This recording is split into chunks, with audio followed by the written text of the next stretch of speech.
And there's this book, the Bhagavad Gita. I think that was the main thing that really hooked me in.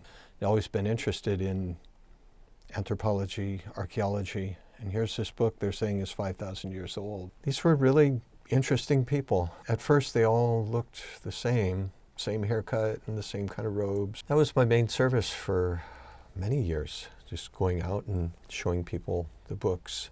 And I had some really good experiences with that. Learned a lot, even when it wasn't going well. Sewing for the deities, that was my first time that I got to sew for the deities, and I did a terrible job. I didn't know what I was doing, but I loved it so much. One of my goals was to move to Alachua and to be on Nectar talks, and so here we are. So I don't know what to do next now that that's fulfilled. Where to go from here? You know? Yeah. You've reached the peak of your... the pinnacle. pinnacle. From Alachua, Florida, this is Nectar Talks. In collaboration with Krishna.com. And in service to our Bhakti community.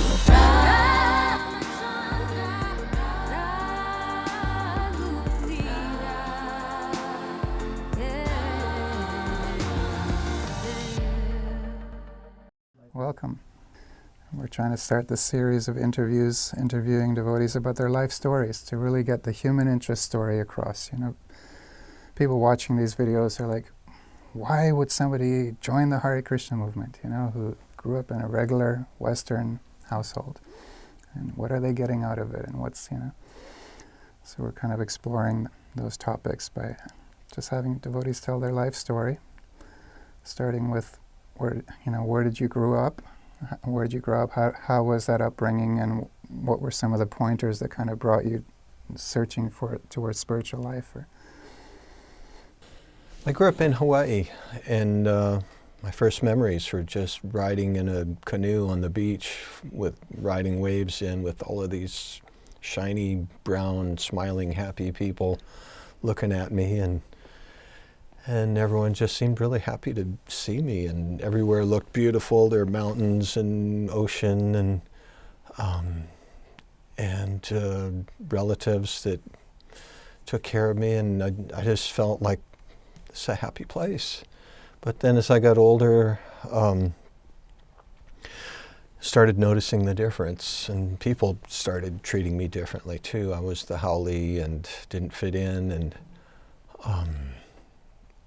but I don't know, just somehow that beginning always made me feel like optimistic. Things are going to work out, it's going to get better. Then moving to California, that was traumatic, leaving Hawaii at 11 years old and going through... Your family moved to California? Well, my parents got divorced. Oh, okay. And then, going with Mom and my two brothers to California. And it just seemed like if only I could get back to Hawaii, if only I could be 6 years old again, then everything will be great. But that wasn't happening. And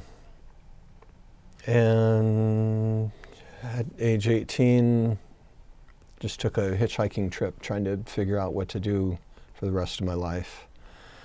I met devotees in San Diego and just thought, okay, this looks pretty cool. A lot of people playing music, dancing, simple music, something very approachable so everybody could get into it. And then there's this book, the Bhagavad Gita. I think that was the main thing that really hooked me in. I just thought this book was so interesting. I've always been interested in anthropology, archaeology, and here's this book they're saying is 5,000 years old. And really? And you can still read this? And this is what people were talking about back then? And so when I hitchhiked back up to San Jose, I decided I would go visit the Berkeley Temple just to study Bhagavad Gita. I'm not going to cut all my hair off. It was like as long as hers. And I'm just going to read the Gita with these people. But after a couple of weeks, I just stayed in and got into it. And That was the main thing. That's the story in brief. How about you, Maharha? Well, Where did you grow up, and what was that like? And then how did you end up, finding your way to the Hare Krishna movement? yeah, I grew up in Colorado, and I was pretty. My father was very religious, and so I would go to mass with him every morning, and we would sit around. All of us. We had 9 in our family, but not at that time. But we would sit around this picture of Jesus and pray the rosary. So I was always searching for the truth. But when I went to church, I didn't really feel satisfied.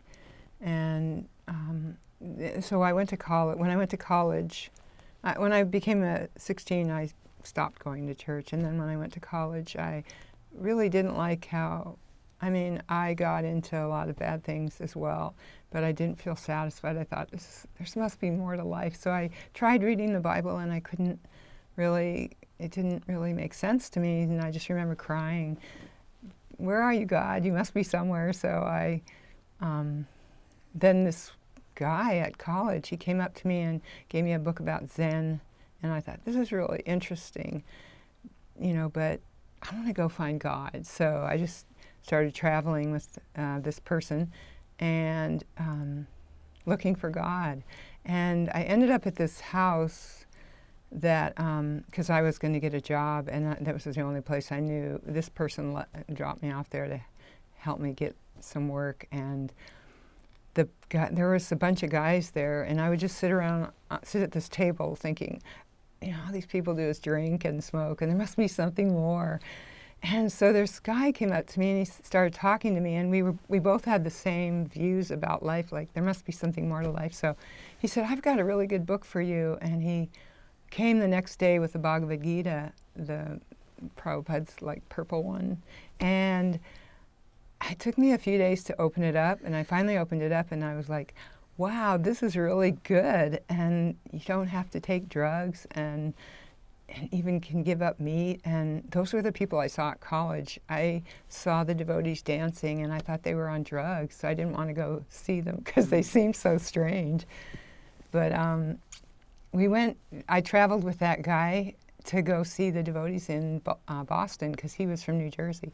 And we went to the temple, and we really liked it. And Bhardraj showed us he came to us and said, "Would you like to see the painting I'm doing?" And he showed us the painting of the cover of the Bhagavad Gita that he was working on, and it was really neat. And there was the press was there, so they all was talking to us, and they gave us some prasadam. And Press means ISKCON Press. Yeah. When they were publishing the books there. Starting up in the Boston. printing press. Yeah. So they talked to us, and they said, "You guys should come back and just join the temple." And we both said, "Yeah, that's what we want to do," because we found them at out Channing, and Bhardraj had come up to us and said, "If you guys eat this," it was ladus, "if you eat this, you're going to get really high." And we thought, okay, we'll try it. And we did. We got really spiritually high. We were both like, wow, this is really neat. Let's go to the temple. So we ended up going to the temple, and that's when we saw Bhardraj in the press, and they gave us some prasadam. And I wasn't really attracted to the prasadam. Everything tasted like marshmallows, every prep. It was kind of funny. There had a lot of sugar in those days and everything. Yeah, so then we said, let's come back. We really wanted to come back. So we said, let's go get our stuff at home. And so he went to New Jersey, and I went to Colorado, and I told my dad, and my dad was like, "No, you can't do that." And I said, I've got to do it, Dad. I can tell it's calling me. And he's like, "No, I don't want you to do that." So I said, well, I have to do it. So I ended up going back to the temple, and the guy that was with me at the temple, he was there too, and I was telling him, "Guess what happened?" And I was trying to talk to him. He was in the temple room, and he was all shaved up. And I said, "George, you won't believe what happened." And I tried to tell him everything. He wouldn't look at me, and I'm like, "Hello, remember me?" And he wouldn't look up, and I was like, "What's wrong with you?" Because he had joined the monk ashram, the men's ashram, yeah, right? And they told him, "You can't be looking at the ladies and talking to them." Exactly. And this girl came up. She was so sweet.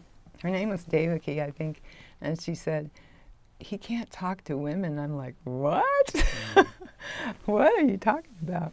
And so, that's how I joined anyway. But I didn't stay there too long, because this boyfriend kept calling me and asking me to come, and I kept thinking, well, maybe I can do it outside the temple. And then Bhardraj would preach to me, no, you don't want to leave.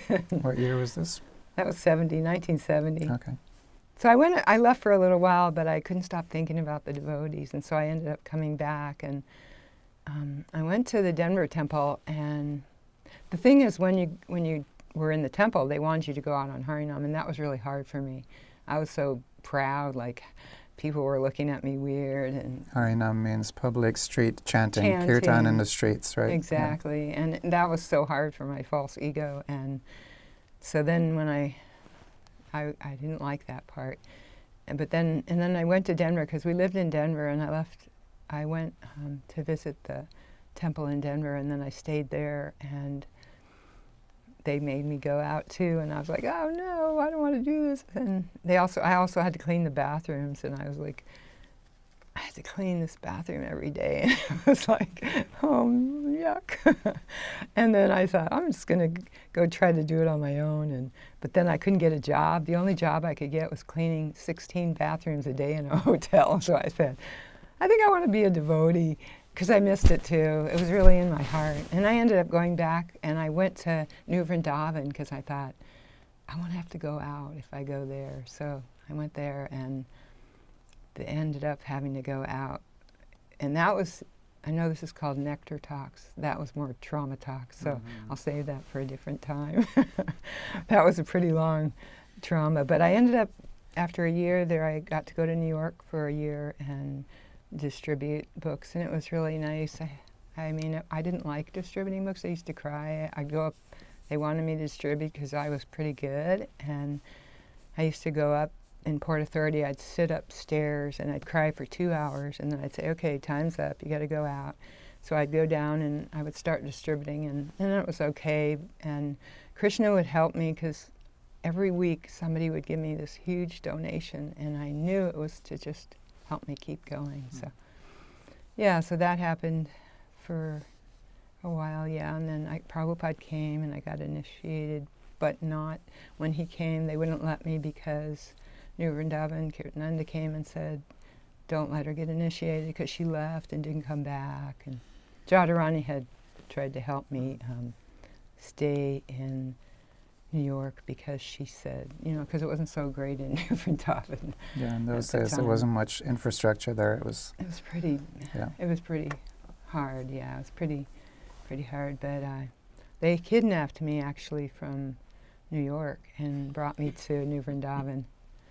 But I didn't really resist so much because I probably could have, but I didn't really like going on book distribution. So I thought, well, I'll just go back there and they won't make me go out. But they did. After about a year, they made me go out. And that was really, really, really trauma-based. And it was very abusive. There was a lot of emotional and physical abuse and sexual abuse on our Sankirtan party. So it was a really horrible time. Yeah, but we had some strong bonding going on, a lot of the women. It was really, really strong bonds we made. So, yeah, and then finally I ended up meeting my husband after I left New Vrindavan. He was so nice, and I was so traumatized from New Vrindavan, and when I met him, one time I was cooking some cookies for this program that we were going to go to. We weren't married yet, and this was an arranged marriage too. Some Brahmeshwar and Ganapati Swami, they kind of arranged us, and it worked. But he came in the kitchen, and I had burned 150 cookies, and I was so afraid, like, what's he going to do? Is he going to scream? Is he going to hit me? Or what's he going to do? And he just goes, who cares? Let's make some more. And I thought, wow, this guy's really nice. I got to marry this one. And he has been always really nice. Yeah. I don't know, maybe I went on too long. No, that's okay. We'll catch up Mitrasena Prabhu and bring him to that point. So you just joined the temple. Where was it again? That was Berkeley. Berkeley. Was Berkeley already the way it is? I mean, was it always an interesting place to join? Okay, yeah. Berkeley, that was pretty young and inexperienced in the world, 18 years old. I hitchhiked around a lot, but being in Berkeley, there's a lot of unusual people there. And moving into the temple, I was somewhat protected from that, but there would be some people that would come in and they were not fully sane. And I didn't really understand what was going on. I'm talking to some crazy person and I'm just trying to sort out, like, how far do I go with this person? So I learned to discriminate, and I learned a little bit about that while there. But let's see. When I got to the temple, Haripad was the one that greeted me. He was just the right person to take care of someone like me. He had just started a Bhakta program, a program for taking care of new people. And 3 other boys had joined just like within a month before I came in. And so there were 4 of us in this special room. Haripad would come in at 3 o'clock in the morning and push the button on the tape player and play the recording of Prabhupada singing Hare Krishna. And he'd say, "Time to rise and shine for Srila Prabhupada. Hari Bol, up and at 'em, boys." And so we'd get up, and on my first day there, first morning, he asked me, "Have you ever bathed in an ice-cold mountain river?" And I said, "Yes." And I started up in Lake Tahoe, and I was just going down the list how we'd camp out, and that was one of the fun things we would do, and soak in the ice-cold water. And he said, "All right, well, you're going to love this." And he said, "Every morning we take a cold shower." And so it was a really good presentation. He captured me with that one, and I thought, this is really good. I can't wait to get back and tell my friends about this. 3 in the morning, we take ice cold showers. Yeah, we're onto something really good. What a fun idea. And that was kind of the thing back then, as the youth of the 70s. The weirder it was, the more we liked it. We liked weird stuff, and this was about as weird as you could get. 3 in the morning, cold showers, okay. And then he gave me some baggy white pants to wear, and a white shirt, and okay, we'll wear these in the temple. It'll make you feel more the part. And I thought, well, okay.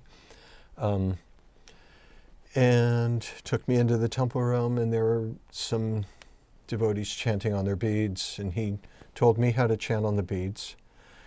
And I was looking at those other devotees. They were chanting, and Haripad told me, these are some of the most elevated people in the world, the most spiritually elevated people in the world, because of their sincerity. And I was looking at them, they're falling asleep, and I thought, well, I'm going to do better than that.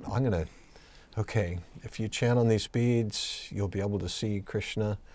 And I thought, okay, well, that ought to take me a week or 2, and I'm going to show them how to do it. And so from the very start, I was determined to be better than everyone else and be more humble. But the more I tried, the more I saw, well, actually, this is a little harder. I never tried controlling my mind before and directing it and focusing it. This is a new thing, and okay. So I kept at it. And this was, you had said, I'm going to try this for 2 weeks. I'm just going to play music with these people. So you hadn't fully committed yet. So how did you get to the commitment? When did you decide, I'm going to just go for it? Okay. Well, living in the temple, learning Bhagavad Gita, all of a sudden I had been trying to read these books on my own, and I wasn't getting much from them. I knew there was something there. But with these people and the discussions, I was able to actually pick up some of the concepts, and then okay, now I get what they mean when they're saying this, and then with that I could and they could do that, and then they could build up, okay, now we can climb up higher and get higher concepts and understandings, and I was getting better at it. I still wasn't all that bright.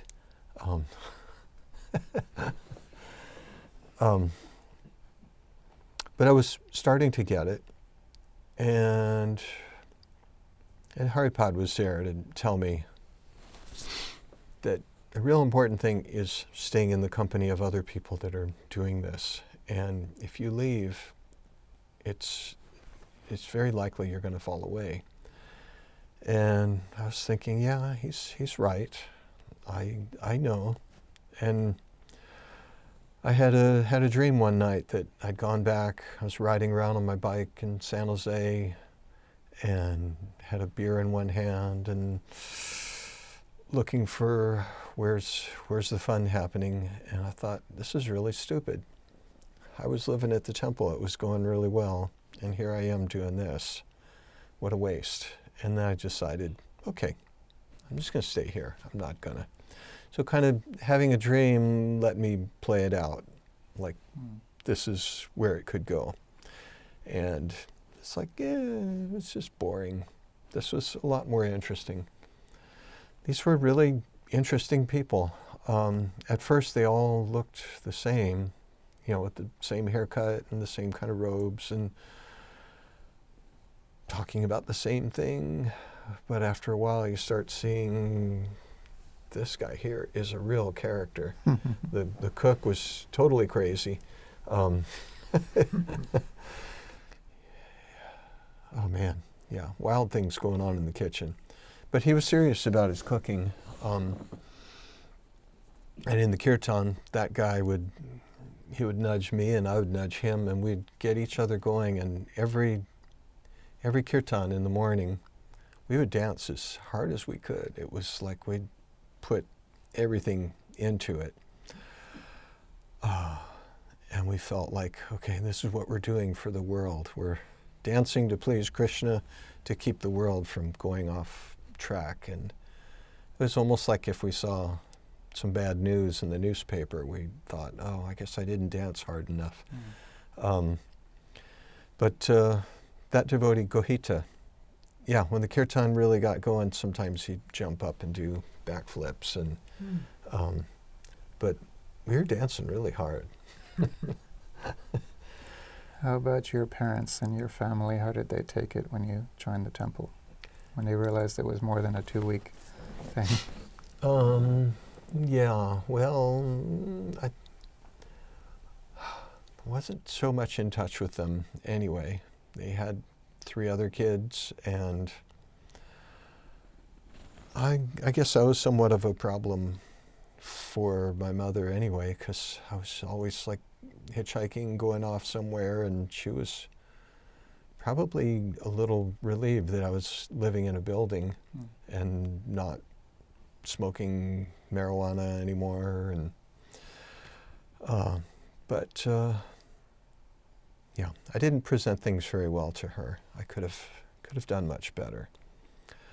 But she was tolerant, and she came to visit me at the temple a couple of times and got into dancing on the temple floor. She was a fun person. She was a children's librarian and used to working with kids and putting on reading at presentations with the kids, and just kind of a silly yakety yak kind of person. So when the kirtan was going on, she just jumped in and started dancing around. So that was pretty good. I could have done better though. Did you come from a Christian or upbringing, or? A little bit, yeah, but it never was really a strong thing. And then my father was in Hawaii, and so I never got to see him again after I became a devotee, because he passed away the year after. And yeah, he was in Hawaii, and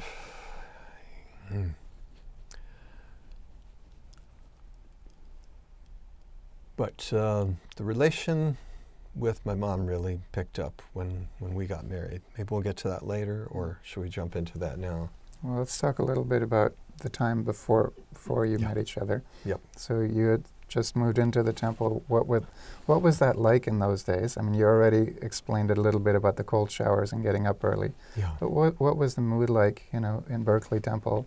What year was this? 75. 75. And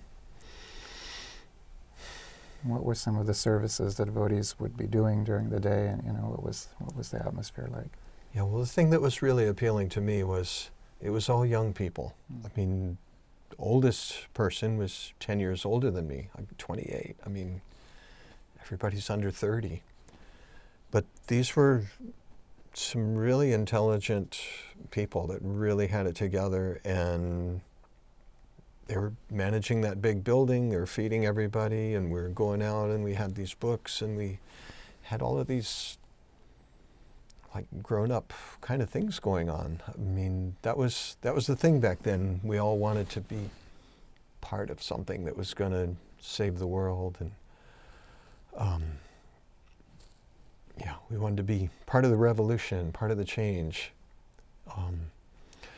So here's this ready-made thing I could just move right into. Everybody's pretty young. And one of my first services was going out with one of the new guys, Bhakta Spencer, and we were going all over Berkeley with these posters advertising the Sunday feast. And we'd set a couple of milk crates down, we'd stand up on them and put that poster up as high as we could and tack it on. So all over Berkeley, there were these posters, Feast with Krishna. The picture, a silk screen picture of baby Krishna eating, and the time and the address, and those were all up there about 7 feet, because like in a town like Berkeley, people were always putting up posters, so ours were way up high. Whoever's driving through, you just see each telephone pole has that same poster on it, and that was our job to... Less likely that somebody else would put another poster over Yep. the top if they can't reach high enough. Never happened. But I guess only tall people saw those. But anyway, that was our service.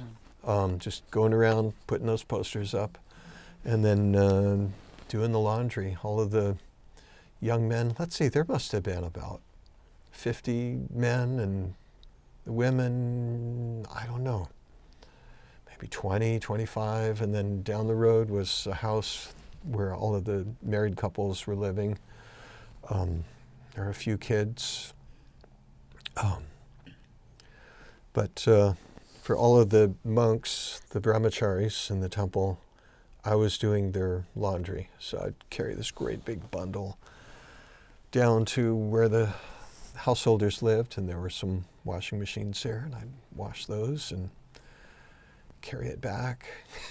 No folding, because that was or just pack it all in the bag and bring it there and dump it in the bin, and after you shower, you just go and pick out whatever. So those were the communal clothing days. Everybody just picked something out of the basket. Yep. Okay. That's the way it was. That's one way to stay detached, right? Just whatever. Yeah, and I was just fine with it.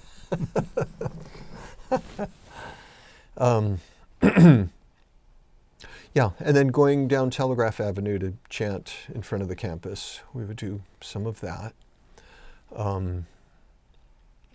And yeah, meeting new people, but we weren't bringing in many new devotees for that first year. Haripad just wasn't the kind of person for doing that. He was really good for me. He was very regimented, and it was almost like being in the military, up at 3, go to sleep at 9, and that structure was very good for me at the time. That was something I'd never had in my life, and I see how joining the military is good for some people because of that, except for having to go and shoot people and get shot at. Other than that, military is really good. But I always thought we should do something like that. And there was a cartoon in the mid-'80s in France. It was poking fun a little bit on the anti-cult thing, you know, but it was basically describing the life of somebody, and when you first start reading it, you think they're talking about the Hare Krishnas. So you read all the different frames, you know, getting up early, discipline, following orders, blah, blah, blah. You get to the end of it and you realize, oh, they're talking about the military. It's the army. But it was like a little, humorous pun on, yes. the guys who are criticizing the Hare Krishnas for being strict and regimented. But it was something, speaking in our favor, indirectly. And then the next year, Haripad became the Sankirtan leader. And then we started distributing books. And that was a big thing. And I didn't have to cry for 2 hours. But I wasn't as good as you were.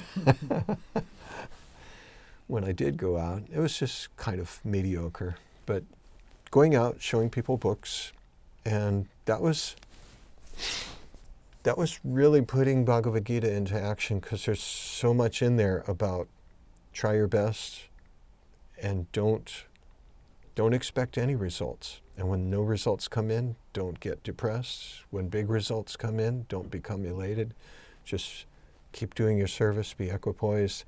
And distributing books was really a way to put that into practice. You go up to people and just, hi, how you doing? Look at this. And they're like, no, I'm not interested. Get out of here, get a job. And people would say rude things. And you have to be equipoised, because then somebody will say, these books are wonderful. I'm so glad you're out here. You're doing wonderful work. And then it's hard not to become elated, and when that happens. So that was my main service for many years, just going out and showing people the books. And I had some really good experiences with that. Learned a lot, even when it wasn't going well. But I'm not as sincere. I didn't grow up going to Mass and all of that, and so I didn't have that tendency to. And in those days, I would think that there weren't as many varieties of options of services when you joined the Hare Krishna movement. It was like,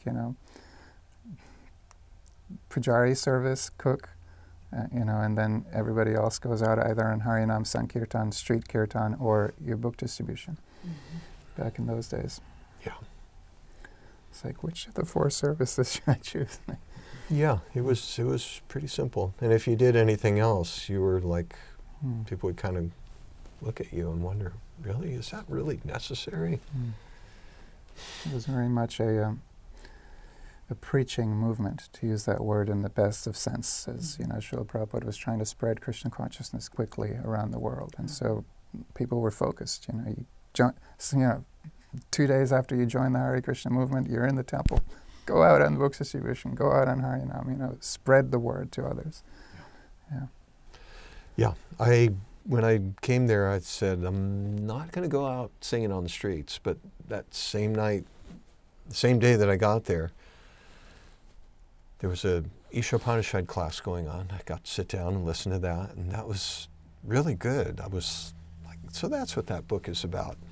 And then they said, we're going to a Crosby, Stills and Nash concert, and everyone in the temple is coming. We're going to sing in front of there. And I said, well, no, I'm not going to do that. And they said, well, too bad. Everybody's going. And so I went along, and all right, I guess I'll go along. And there I was with my long hair and singing in front of where everybody was going into the concert. And I gave into it. So the first day I went out. But yeah, it wasn't till like almost a year later that I actually went out with books. But yeah, there's plenty of experiences out on the streets. How did you end up meeting then? Let's go to that point in time. Okay. You were in the same temple together, serving? No. How should we start this story? Who wants to? tell your side. Okay. Well, I wanted to get married, and so I was going to go where my sister was, because she's a devotee. She was in France, and I will help you get married. And so I said, okay. And then Rameshwar said, oh, I'll help you get married. I'll try to find someone. So he called around all his temples, and he told me that there's someone in Chicago named Mitra, and I said, okay, I don't know who he is, but a few people came up and told me how wonderful he was, so I thought, well, I'll give it a try. And so I went to Chicago and met Mitra, and yeah, that's how we met, and he was really nice. How did they pitch it to you? You were a brahmachari. They were like, we need you to bite the bullet. And Yeah, well, I had been a brahmachari for 10 years, and I thought, okay. Brahmachari means celibate monk, for those people Yeah. who are watching who don't know. And I thought, okay, 10 years is enough. Maybe it's time. And okay, going way back to high school, I remember watching a documentary, and there was some village in Africa, and they were all celebrating. This couple had been by the village. They just said, this boy, this girl, here you go, here's your hut, and you're grown-ups now. And everybody was dancing and celebrating. I thought, that's really cool.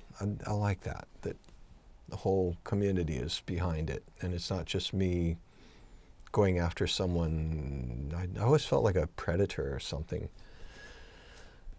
going about it that way.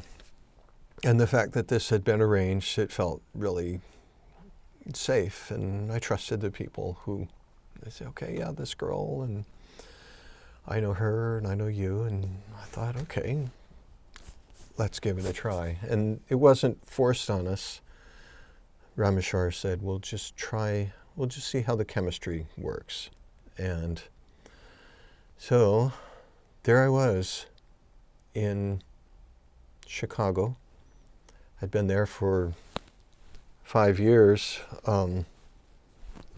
and put on white clothes, which felt really weird after saffron, which would seem like saffron would feel weird because it just got this bright orange clothes, but putting on white just felt like, yikes, I'm making a statement here. And I had to wait 2 months before she flew out. And in those days, there was no, she couldn't send a picture. We didn't even call each other. I didn't know what she sounded like, what she looked like. I didn't know anything. It was just, there's somebody out there that thinks I might be okay. And then finally, there she was one day at the temple, and I thought, wow, this is really good. I like this. And so we went for a walk and talked and seemed to get along, and she burned the cookies, and that's all it takes. That's how you get a girl. And you realized that he's a nice, mellow, sweet person. Yeah, and we sat outside the temple talking for a while because I didn't really know him. And at first I was like, I don't know about this. I don't know if I should do this. And then when he started talking and like a normal guy, a normal human being, because back then there was, the guys were not very normal. They were a little crazy, at least the ones that I met. So when he spoke normal, like a human being and kind, and I was like, wow, this guy's pretty cool. And so we had fun talking, and yeah, it's good. Yeah, we could go into all kinds of details about that, but I think we'll save that for a book or something. So it'll be a really fun book. When we got married, Shama Priya was there, and she decorated me, and then I came out. Yeah, the wedding was at the temple. At the temple. And there was a big crowd. It was it was at the Sunday feast, and my mother came out. This is Chicago. She came out to Chicago from California with my 2 brothers. sister wasn't able to make it. She had kids. She lived in Hawaii, and my father had already passed on. Her parents were gonna come, and then she said, I don't know about this, and then so she canceled it, and then They canceled. Oh, I canceled the wedding. Yeah. yeah, and then And then I changed my mind the next day. Yeah. My dad's like, I just canceled the ticket. I'm not coming out. So, but it was kind of good because my mother wasn't very favorable, and so it would have been not very nice. no, we would have won them over anyway. He would have. Yeah, that's true. But it was a really nice wedding. A lot of Indians were there. I mean, we didn't even know we were going to have any kind of a wedding, because back then you didn't have a wedding or Right, you had the fire reception, sacrifice, and that was it. and it didn't matter if anyone was there. And And how many months had it been? When did you come to the 7 temple? months. Okay, Yeah, it'd so been it's in 7 months. September, and 1985. So we're getting pretty close to 40 years. And she was about to tell the whole story at the wedding. She had her hair all decorated Yeah, with flowers. and I had borrowed a sari because, we didn't have any money. So, and his mother said, do you have any wedding rings? No. Oh gosh, so she ran out to get some wedding rings because we didn't have any money. She was so nice. But anyways, I walked out all decorated, and Mitra goes, wow, you look like the Statue of Liberty. I was like, okay, that's pretty embarrassing. Well, I guess, the flowing robes, the Greek goddess kind of statue. And all the flowers. That was the main thing, just like too much flowers. I don't even know what I looked like. Shama Priya just did all. Yeah, it was fun. So, and then in those days, I remember householders living in the temple separately in the ashram and stuff. So what happened in Chicago in '85? Oh, Chicago was really good. And that was because it was just a handful of devotees running this really large temple.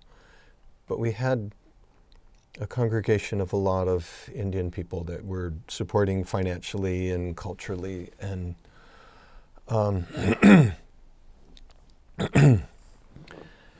and the temple management, they gave us an apartment.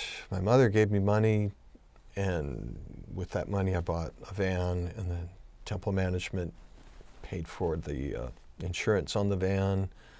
So we had really minimal overhead.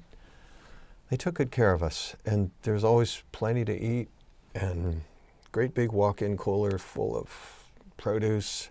And once a week, we started doing a program at the University of Illinois in Champaign-Urbana, and so the two of us we'd cook this great big dinner and pack it in the van, drive down there, and serve it out to like 100 college kids. And we asked them for a $2 donation per plate, which just seemed like they loved it. It was a good price. And then when we had our first son, it's like, we need a little money for diapers and stuff. So we just asked everyone, do you mind paying $1 extra? So $3, all you can eat. And we got to keep that dollar. So every week I was getting $80 or $100. So the $2 was going to the temple before that? Yeah. Okay, got it. And it was a really good, temple took good care of us. All of our dental work, all of these Indian dentists were taking care of that, doctors, and I thought, okay, this is my retirement plan. I'll just keep doing this. And once a month we were going to this families' homes, it's a group of families, and I would go there to teach their kids Bhagavad Gita. And oh man, we'd pull up in our beat up old van at this great big mansion, and all of these real expensive cars were lining the street. And when we walked in, they would all give us respect and treat us like we were really special. And the kids loved us. And the parents loved us because we were getting their kids interested.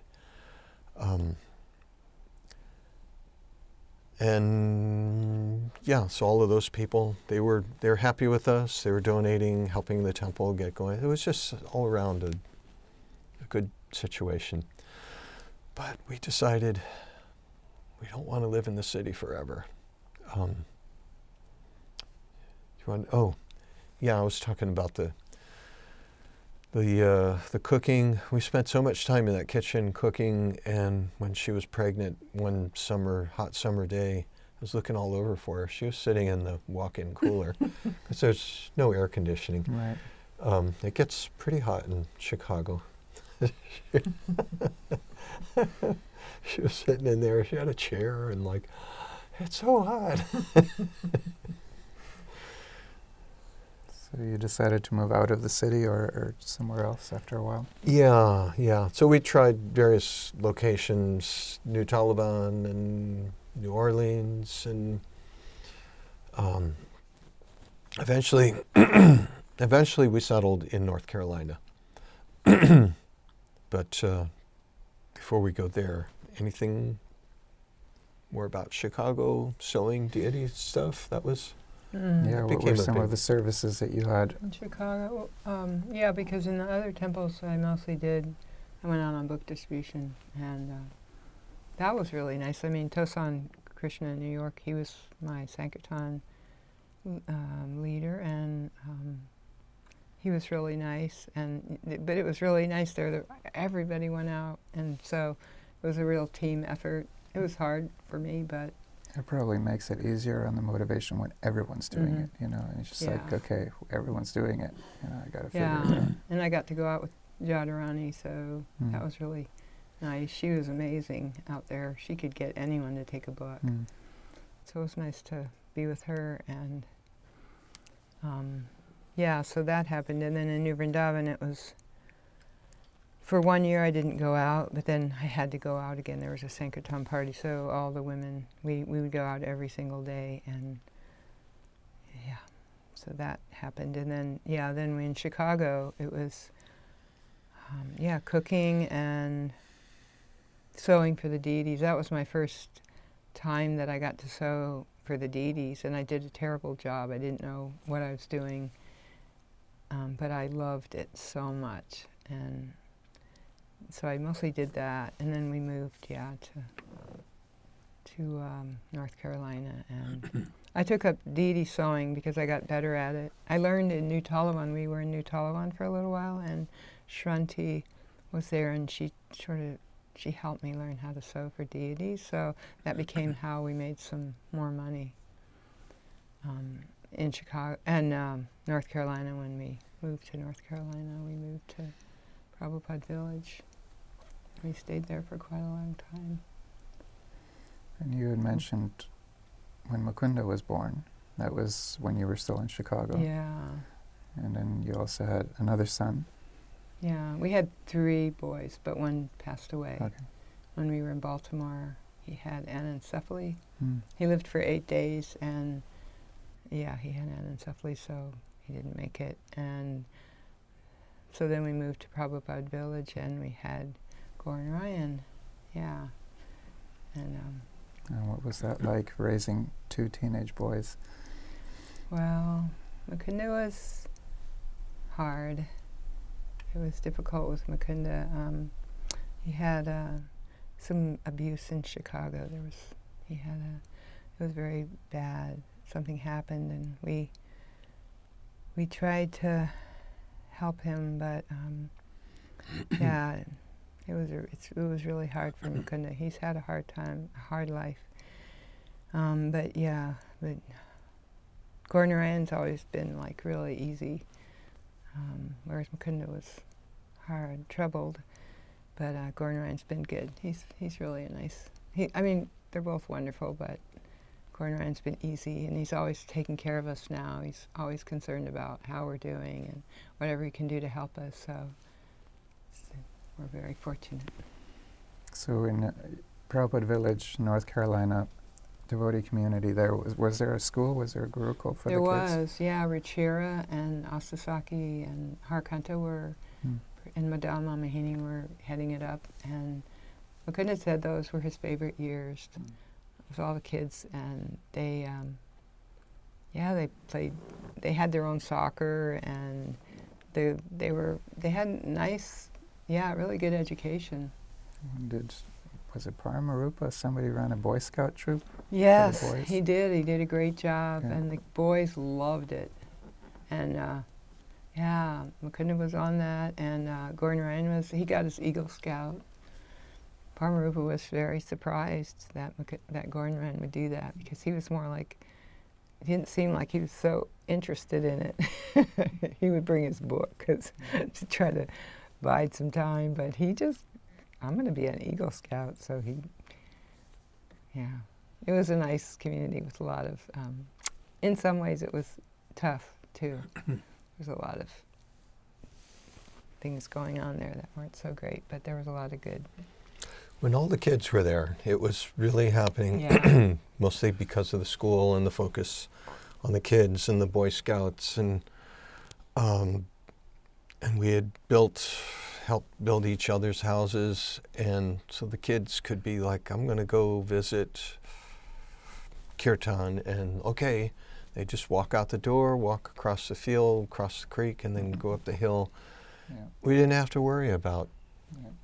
Yeah, they didn't even have to see the public road. You could spend weeks without touching the pavement. You could just be there and playing with kids, throwing rocks in the creek, and yeah, it was really good. But then problem is all those kids grew up, and we didn't have a fresh batch to replace them. We tried. Mm-hmm. We had Narayan and Vishambar and Govinda, but and they ended up moving off.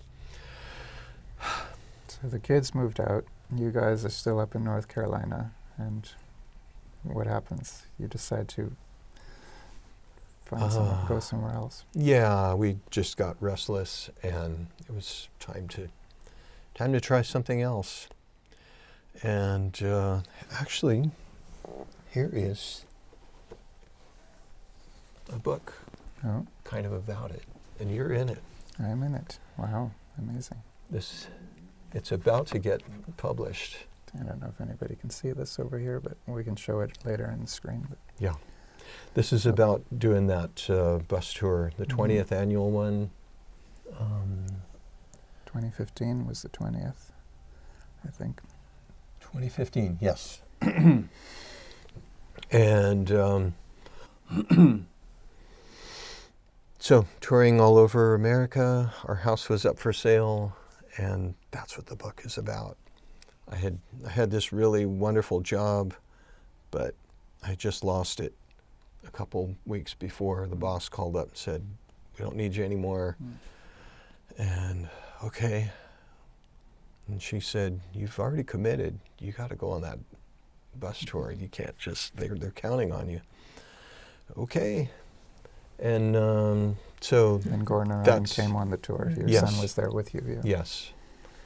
And so after that, he goes to college, and that'll be the next book as well. He's in college. We moved in with him in a little tiny apartment in Boone, North Carolina. Okay.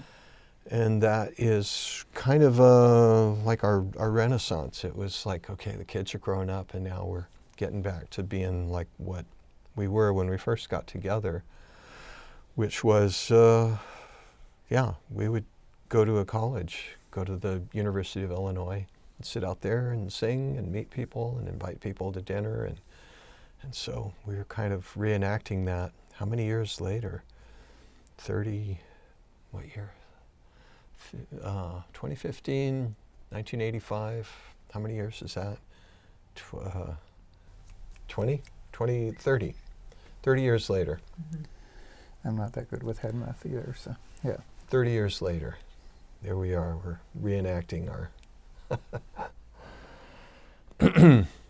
So that'll be the next book. But this one's about being on the tour and all the fun kid stuff going on. And you telling everyone, be careful, don't go near the edge of that waterfall.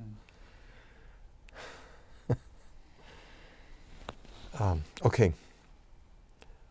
So yeah, Prabhupada Village in North Carolina, that was like, wow, it was a chance for me to do all kinds of things I always wanted to do. Build a house, grow a garden, not just a garden, but like a farm. I had a tractor. I could plow up acres of land and plant big fields of wheat. And I bought a combine so we could harvest that wheat. And we had a mill. We were grinding wheat for everybody in the community. And yeah, it was just so fun to sit down. We had these giant plates, and she would cook these elaborate meals, and like, okay, here is the rice that we grew, here's chapatis from the wheat that we grew, here's potatoes. You would grow your own rice? We tried one year, challenge, yeah. It's really not that hard to grow. The hard part is getting the skin off of the rice. Okay. And so that's why we didn't do it. It was like, anyway. So vegetables, we had our own bees and honey and water from the well. And so we'd look at a meal and like, okay, 80% of this is what we grew. And so that was gratifying. And having a whole group of other families, we did a thing once a month for a while, entertainment night. 2 families would get together and try to come up with some kind of entertainment, put on some kind of show for everybody else. And so with a community like that, it was really healthy. But then as the kids moved away, and then the focus kind of changed, and then it just kind of became like, people found out we weren't seeing eye to eye on everything. And without having a big project of kids to take care of, then those differences became more prominent. And it became a little uncomfortable because we're so close. It's sort of like being married to all of those people. Right, because, all of the relationships that develop around the kids and all the families getting really close and getting to know each other really well. Yeah. But meanwhile, we would come down here and visit for the Kirtan Festival every year. And we always just thought, okay, one of these days we're moving to Alachua, but we're saving it for dessert. Because once we're here, that's it. That's like... And when did you start building your own custom instruments? Because for those people who don't know, what we see of you is like the guy who shows up with like a hand-built something, and plays it. I should have brought one. Yeah. So, the fascination of building your own stringed instruments. When did that start? Okay. Well, there's a story Prabhupada told when it was his last visit to America. 1976, he was in New York City and marveling at how things had become so big in just 10 years. He said 1966, he founded the society. 1976, they've taken over Fifth Avenue. They got this big parade. And so he was talking with a handful of devotees, and he said there was a man who found a pumpkin shell, a gourd that had been discarded. And then he found a stick, and he found a wire. And so he took all of those thrown out things and put them together and made a tambura and made beautiful music.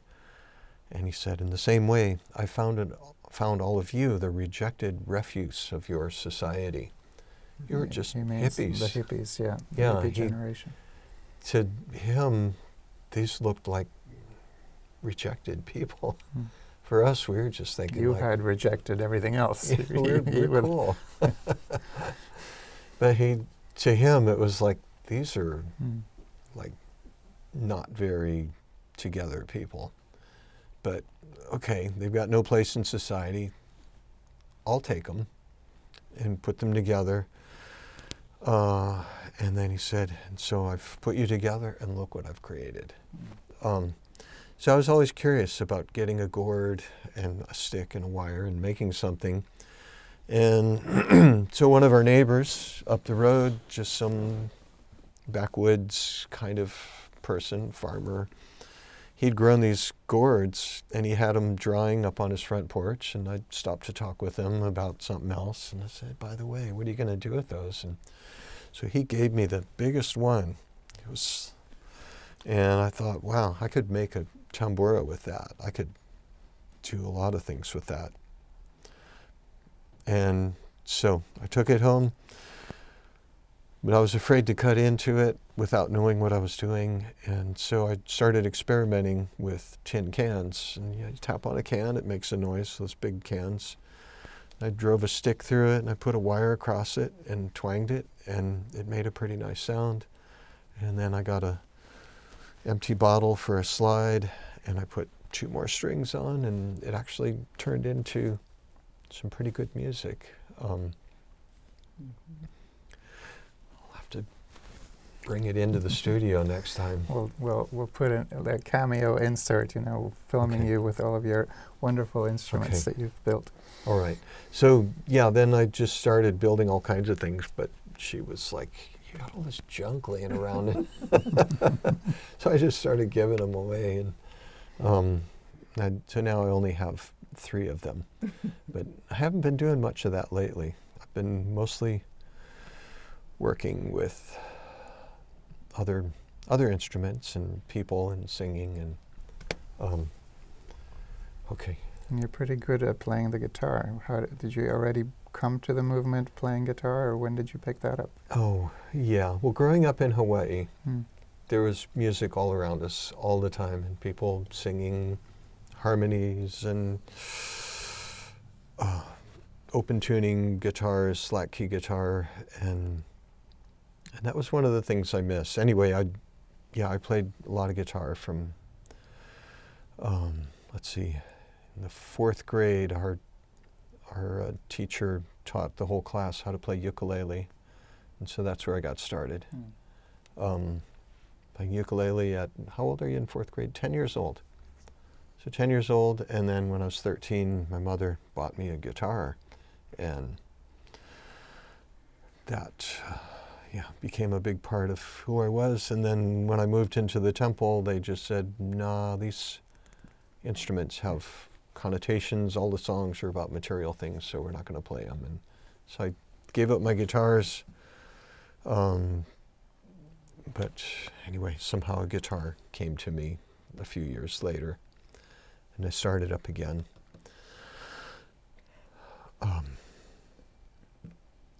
And in North Carolina, where we were living in the country, just about everybody plays guitar, and they sing, and they can sing harmonies, and they sing gospel music. And so that was something that we developed while we were there, was how to have a kirtan with guitars, and in that gospel, bluegrass kind of style. In other words, talk to people in the language they understand. So if you're out there among the locals there in North Carolina, that's one way to communicate, through music. Yeah, he was famous in Stokes County. I mean, one guy came up and said, "What's your name?" And he said, "Mitra." And he goes, "Mitra, you're famous in Stokes County." He knew so many people there, and he played music with them, and he's really good with people. He used to bring a lot of people to the temple. He'd have sustainability festivals and George Harrison Festival, and people loved him. I would see him, like, if I'd be out shopping, "Oh, you're with Mitra. Is he ever going to have another one of those festivals?"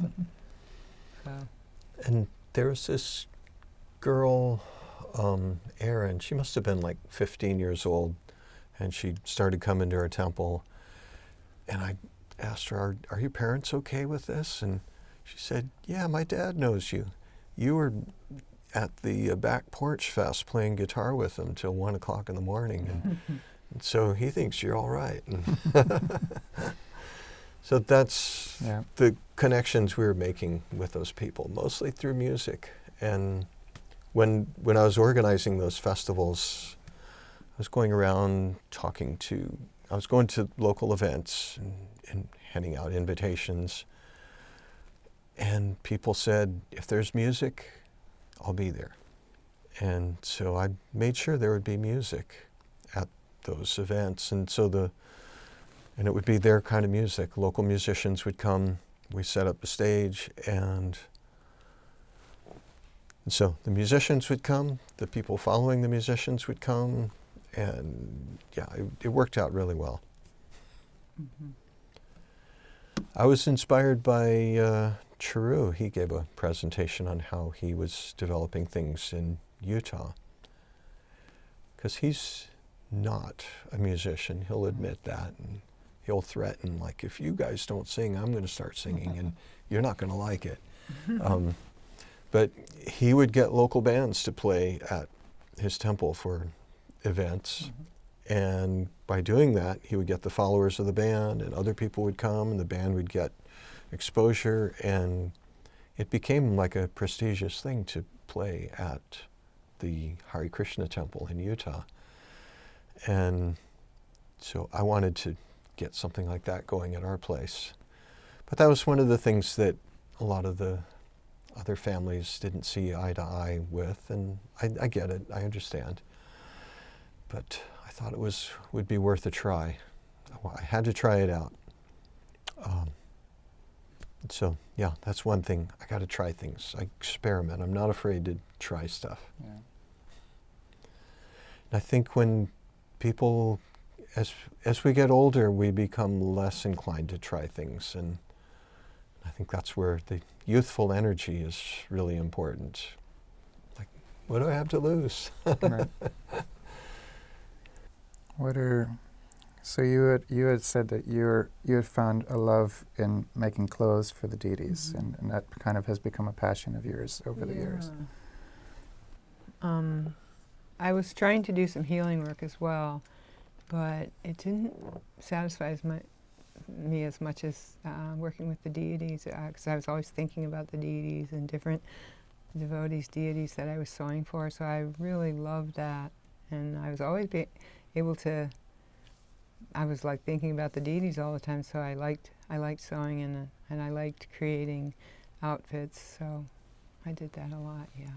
And you're still doing that these days? I haven't been, because I've been really sick for a couple of years. I actually didn't know if I was going to make it, but I'm starting to come out of it and get a little better, so I'd like to do that. But I mostly want to, I would like more to help, if we could do something with devotees, help in some way, serving the devotees. That's become more of my desire now, is trying to do something to enliven devotees or help them. We have a class every night. Mitra puts on a class, Bhagavatam class, and a lot of devotees get online. It's a Zoom call, so that's really nice. But we want to do more things, more outreach. That's what outreach and inreach, as we call it these days. You know, when you have a huge community, sometimes it can feel lonely. You come to a festival or you come to the Sunday feast and there's 800 people. It's like you're just, nobody talks to you if you don't have a group of friends, to hang out with. So finding the smaller communities within the community and creating those, spaces where people can come together and meet, or, these Zoom Bhagavatam readings. I keep gravitating back to the music because I feel it's kind of like a theme. It's like, spreading Krishna consciousness through music is kind of what, if I had to figure, what was Mitrasena's purpose in life, like he can connect with people through the music, and then the conversations happen, and just, having those heart-to-heart moments. And we've been singing a lot together, and that's what we want to do more of, so. And you had brought something with you, a little recording on your phone. Maybe you can play that for us. You can even just hold it up to your little mic here. A sample of what you're working on these days. Beautiful.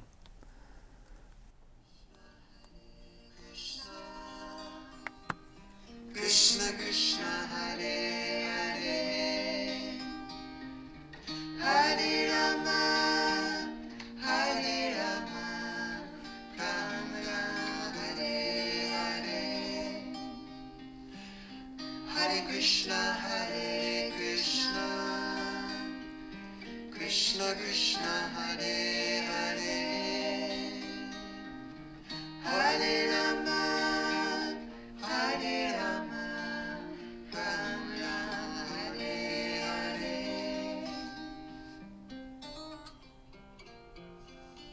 It's Beautiful. It's very meditative and using also the guitar again in harmonies and, ways that I think that people can relate to because it's not weird to them. It's not foreign, it's not, except for obviously the lyrics are Sanskrit. But.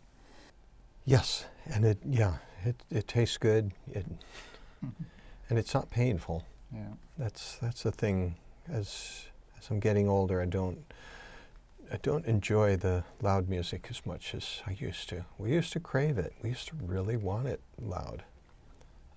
We'd go to rock concerts and we'd turn on our stereo and it would be blasting loud. There's something about youth that you want that, but then after a while, it's like, okay, let's listen to something a little more sophisticated, or a little more simple, but just not so loud. It doesn't need to be so driving. Okay, so goals. One of my goals was to move to Alachua and to be on Nectar Talks, and so here we are. So I don't know what to do next now that that's fulfilled. Where to go from here? Yeah. You've reached the peak of your the pinnacle. pinnacle. And we got a book almost ready. Yeah. And you have another book that you're working on. Bunch of books, yeah. And so these books, tying it back to like my mother,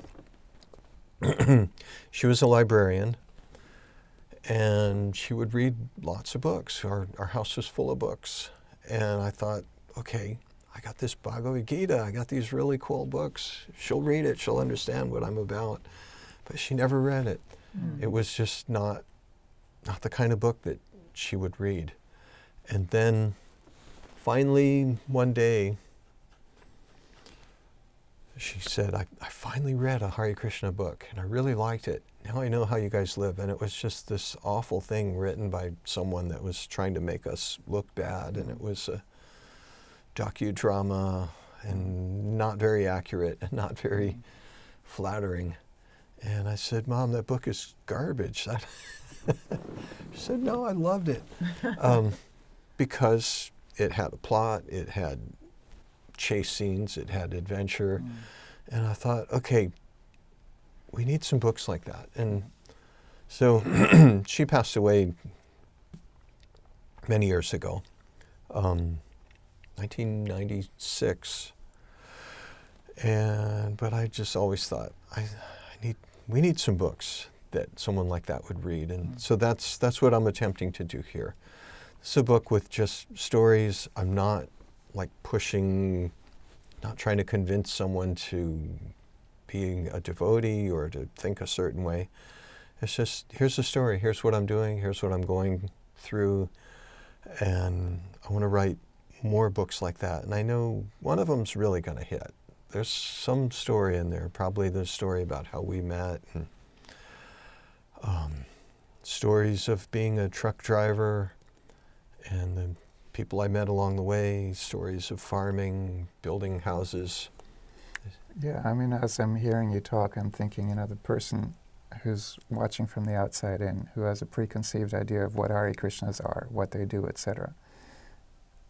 Kind of when you said when he first talked to you, and you realized he's talking like a real human being. He's not just a robot. He's not some stuck-up, monk who can't talk to a woman or something, But when people see that Hare Krishnas can just be normal human beings with kindness in their hearts and doing all kinds of things, like, all the adventures you've had, on traveling on the bus tour, driving our bus, driving trucks, having farm implements and farming and growing your own rice in North Carolina, I mean, the adventures, of a Hare Krishna devotee. It doesn't have to be so stereotypical, like, just the shaved-up monk who lives in an ashram and doesn't talk to anyone, So that's been my strategy for years. When I was living so remotely in North Carolina, when I would meet people that showed any interest at all, I would just ask them, would you like to stay in touch? I send an email out once a month,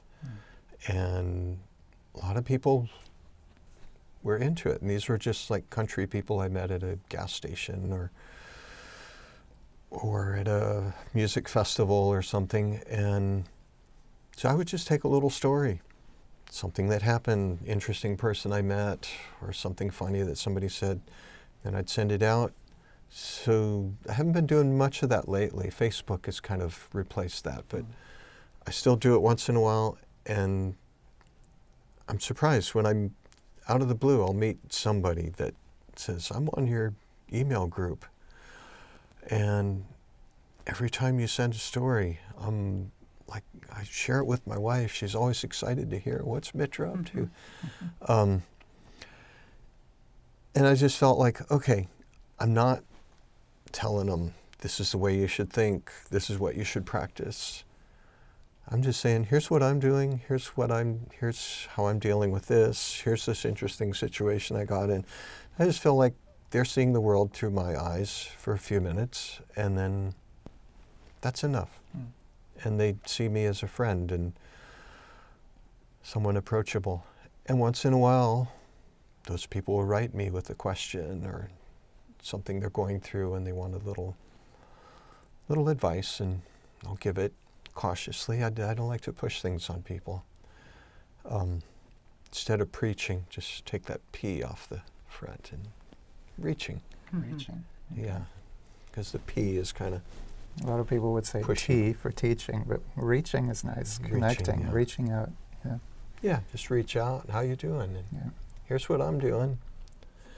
I just want to say, when we first had our first son in Chicago, he took Mukunda and he said, I'm going to go show everyone my ray of Vishnu. And I was like, wow, like we were always told you're not supposed to be attached to your children, So I was like, he's so cool. Like he thinks it's great having a kid. And so he taught me a lot. He helped me a lot to calm down and be normal. Still working on it. He's definitely still working on it. Secrets to a happy marriage. Okay. Having a nice husband. Yeah, being a nice husband. I don't know. I really don't know anything about it. People ask me, and it's like, I don't know. I never had a girlfriend before.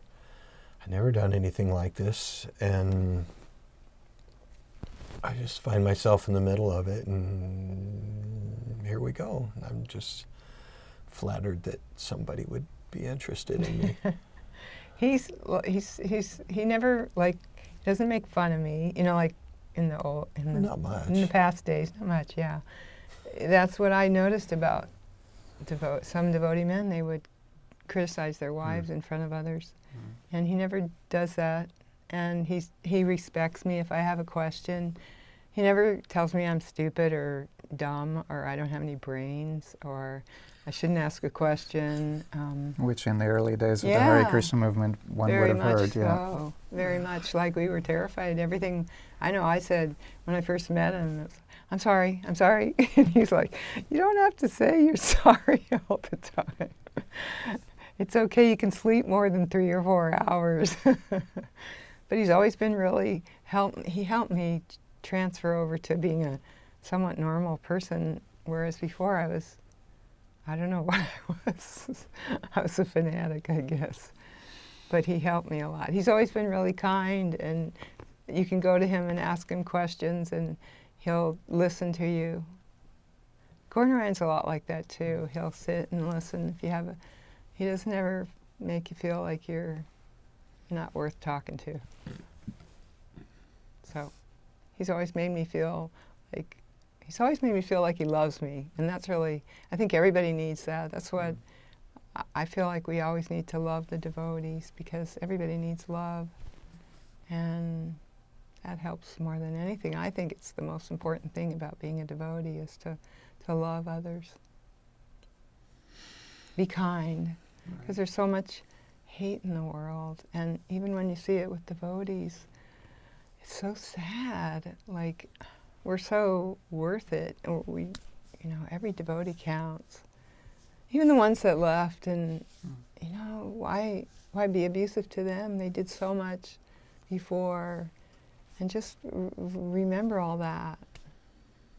Lord Chaitanya always saw what someone would be in the future. But he's always been really nice. So there's the secret, just appreciate, try to find something to appreciate, and don't be shy to say it. Sometimes us guys, we have a hard time expressing appreciation, especially growing up my teenage years in California. Like if you did anything nice, that was just not cool. It was not a manly thing to do. And that kind of affected me more than it should have. I've seen a lot of my friends had grown out of that. My high school friends, I'm still in touch with a few of them. They'd grown out of that years ago. But to be bold enough to just say, that was really nice what you did there, what you said, and a little bit of that goes a long way. Everyone wants to be appreciated, respected, cherished, and it takes practice. So we can practice it. Initially, it may feel a little awkward, and it did for me initially to try to be like that. But I thought, this is what I want to be, and so it seems like it's become part of my nature. She seems to think so. Did it ever, I mean, it must have occurred to you, not a coincidence, but, that your name actually means friend, right? Yeah. Mitra. Friend of many, Mitrasena. Before I met him, Rameshwar said, okay, you're going to go meet Mitra, and we call him Mitrasena. Well, the whole name is Mitrasena, and so Mitrasena. Because he can sing really well. Do people know about Frank Sinatra anymore? I don't know if that's a joke anymore. Yeah. That was old school even for us back then. Thank you so much for coming and talking to us, sharing your life stories and advice. If we had a little bit more time, I would have asked you, what's your advice for the future generations? What are your hopes for the future? What always comes strong to me is how fast time passes and how much it's so important to do something, like don't waste your human form of life. And you can really see it when you get older. Like, I'm so glad I became a devotee at 19. And these kids were born as devotees, and it's so easy to get caught up in like, well, I got lots of time, I can watch a movie. And I'm not saying don't watch movies, I'm just saying try not to waste any time if you can. Try your hardest to, you have to be practical, but at the same time, try to do something for Krishna and Prabhupada and your gurus and your friends, and try to do something for the devotees, because this is a really rare human form of life, and you really, really see it when you get older. And that's why I just want to, you don't want to pressure anyone or tell someone do this, but I don't know, it's like I just want to help them so that when they get old, they're like, wow, at least I did something. Yeah, the luxury that perhaps the current generation doesn't understand is that, like you were saying, you joined the Hare Krishna Movement at 19. You had these amazing adventures together in Krishna consciousness, right? Just fully absorbed. Yeah. And, for some of us and some of the younger generation, they may think like, oh, I'm going to get a successful career, and then when I retire at some point, then I'll do all of that, Yeah. But you don't have the energy at that point anymore, to do all of. I know, you're just like, it's really, and you don't know if you're going to get sick or a disease. Yeah. Yeah. But So you're strong, and that's what Prabhupada always said, you're strong now, do something. I know, if I could just, if you could just have had that, that realization, if you could just, come on, everyone. But Youth is wasted on the young, they say, Yeah. right? And wisdom is wasted on the old or yeah, something. but it's nice to. I love to encourage the youth because they're so amazing Mhm. too. They're such amazing, beautiful devotees. These youth, wow, they're so amazing in what they were in their past life. Like Prabhupada said, these kids are attracted, and so they just they didn't quite make it in their last life, and so he keeps saying, but don't let them waste time. Yeah, so to always encourage, I think that's really important, to encourage and not force. Yeah. So I've got something. So the youth have taken kirtan and really built it into something big, and they've brought in all of their youthful energy and creativity and transformed it. And so another aspect of kirtan that I predict they are going to get better at and just like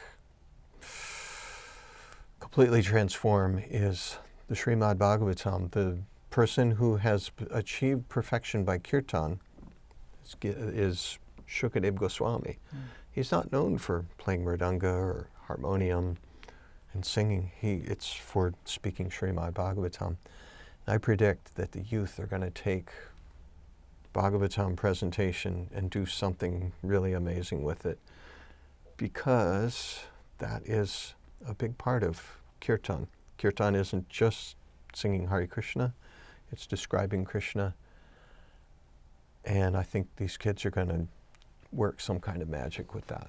That's my prediction, that's my encouragement, empowerment, whatever you want to call it.